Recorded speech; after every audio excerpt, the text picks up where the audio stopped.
This is Carl with the three things I'm watching for Friday, August the 1st. Starting out, U.S. corn demand. We're apparently not going to pay any attention to that this marketing year. New crop corn sales commitments. We are already at 8.6 million metric tons for new crop. Last year at this time, 5.58 million metric tons, and we were bragging about how good our sales were then. Apparently, we're overlooking it this year. The thing is, trade's looking at it and saying, yeah, we have big demand, but we have a huge crop coming at us. Uh, until we get the crop estimates to change, it's going to be hard to get trade to shift its interest on demand.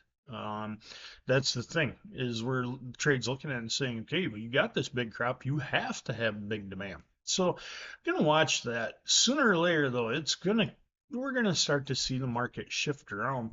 I do think we have to see some sales to China.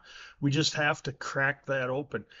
Even just the smallest sale to China would change the mindset of this market. I fully believe that. And that's what we're waiting for. And until we see that, I do think the market's going to be pressured, unfortunately.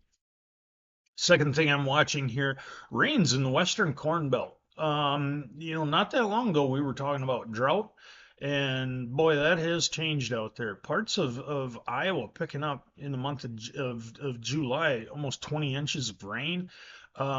Hearing reports of fields just flooded, just mud. You can't get in them. A little bit of concern about, the reports you look at, rivers are flooding.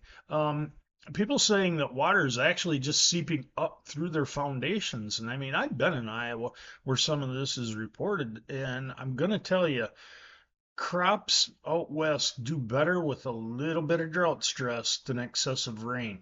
Um, Excessive rain is a problem, and especially in that north central Iowa area up there, where we already had derecho and storms and everything else move through.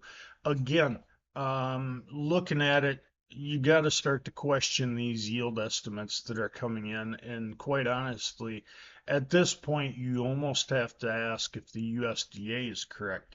You want to see a market get really concerned? Wait till that August WASDE. Not saying they will. USDA would happen to trim the corn yield instead of bump it up.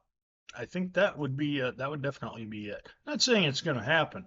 That's what the market needs to see to turn around. Third thing I'm going to talk about here, switching over to livestock complex, cattle. They corrected yesterday and they need to. Another couple days of that really wouldn't hurt. Get this market in line where it needs to be. Story came out yesterday. The average cost of an average pound of hamburger in the United States is now above the hourly minimum wage. You have to work over an hour at minimum wage to buy 1 pound of hamburger. Granted, there's not a ton of people out here working for $7 an hour, but there are. And the thing is, the point is driving home, U.S. beef starting to get a little too expensive for the consumer. Let's throw in, yesterday we got that PMI index out, creeping higher a little bit. Inflation's starting to turn a little bit upwards. High food costs will definitely accelerate that. Those are the three things I'm watching today. Now, a heads up. Next week, not going to be here. We're taking vacation. I will be traveling around the Corn Belt, though. Not saying we won't throw some videos up or some commentary here, but the three things to watch will return on August 11th. So you all get a break from me for the next 5 days. Until then, thank you for your time.